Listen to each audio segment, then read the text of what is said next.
Hello friends, आप सभी का स्वागत है इंडिया के यूट्यूब चैनल ई शिक्षालय में।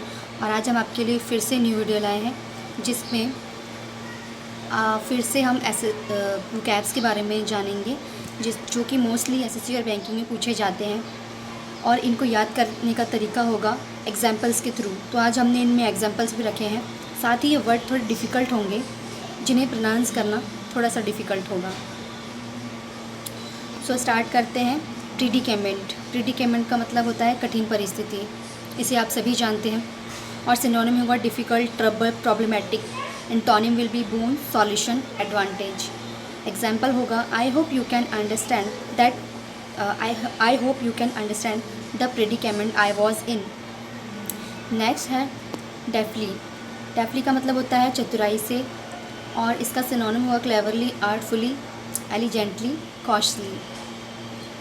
Antonym will be I in delicately, uncarefully. और एग्जाम्पल है Kartik deftly sorting out the things. Third will be contempt. इसका मतलब होता है तिरस्कार करना या अनादर करना। सिनोनिम होगा disdain, scorn, disrespect, defamation. Antonym will be praise, esteem, admiration. और एग्जाम्पल है he spoke with contempt in his voice. I hope कि आप एग्जाम्पल्स के थ्रू इन वोकैब को अच्छी तरह समझ पा रहे होंगे।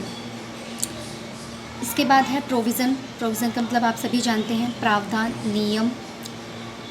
सिनोनिम है रूल, रेगुलेशन, प्रिंसिपल, प्रीसेप्ट। और एग्जाम्पल है provision was made for the administration of the borough. Fifth is insinuate. Insinuate का मतलब होता है संकेत करना, इशारा करना। सिनोनिम होगा implication, signal, hint, innuendo. Antonym will be conceal, withhold. Example है insinuate different ways of making sense of what is happening. Sixth है परपिचुअली। इसका मतलब होता है निरंतर रूप से। निरंतर रूप से आप सभी जानते हैं लगातार किसी काम में लगे रहना। जैसे कि अभी हमारे डॉक्टर्स कोरोना वायरस की वजह से लगातार अपनी ड्यूटी दे रहे हैं। और इसका सिनोनिम है कॉन्टीन्यूसली, एंडलेसली, कॉन्स्टेंटली। एंटोनिम होगा ट्रांजिटरी, टेम्पररी।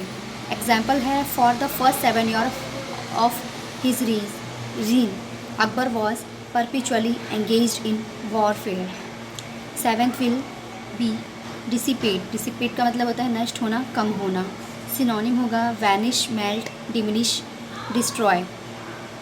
और एंटोनिम होगा सेव, गैदर, बिल्ड, अपीयर। आई होप कि आप सिनोनिम, एंटोनिम और वोकैब्स के ज़रिए इन्हें बहुत अच्छी तरह से याद कर पाएंगे। और अगर आपको हमारा वीडियो अच्छा लग रहा है तो प्लीज़ इसे लाइक, सब्सक्राइब एंड शेयर ज़रूर करें। इसका एग्जाम्पल है the fog should dissipate soon. Next will B propensity. Propensity का मतलब होता है झुकाव, रुझान या किसी चीज़ में रुचि आ जाना। सिनोनिम होगा tendency, proclivity, inclination, movement. Antonym will be antipathy, disgust, repulsion. Example है there was a propensity for evidence. Next will be proponent. Proponent का मतलब है समर्थक या तरफदार या किसी का सपोर्ट करना। सिनोनिम है upholder, supporter, exponent. Antonym will be antagonist, detractor, enemy, opponent. Example है he is a big proponent of developing time management skill. Next will be expeditiously. इसे शीघ्रता से, तेज़ी से कहा जाता है। रैपिडली, जो बहुत जल्दी। सिनोनिम होगा रैपिडली, इमीडिएटली, शार्पली। इसका एंटोनिम होगा आइडली, इनएक्टिवली, लेट। और एग्जाम्पल है my client wishes to settle the matter expeditiously। इसके बाद है idiom with meaning in Hindi and English. और आज हमने इसलिए आपको हिंदी और इंग्लिश के रखा है ताकि आप इसका हिंदी और इंग्लिश मीनिंग दोनों समझ पाएँ। तो स्टार्ट करते हैं। Grey area. तो ग्रे एरिया का मतलब होता है लैक ऑफ क्लैरिटी, मतलब कि कोई चीज़ स्पष्ट ना हो, स्पष्टता की कमी। इसके बाद है red rag to a bull.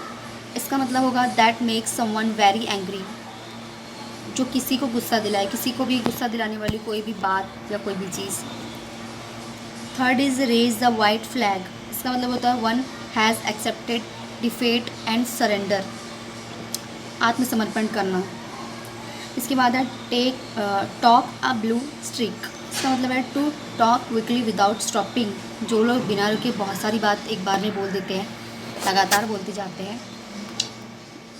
इसके बाद है to see the red light, इसका मतलब होता है टू रिकॉग्नाइज अप्रोचिंग डेंजर, इसका मतलब होता है खतरा भाप लेना, खतरे को जान लेना। आई होप आपको हमारा वीडियो अच्छा लगा होगा। सो प्लीज़ इसे लाइक शेयर एंड सब्सक्राइब ज़रूर करें। Thank you so much.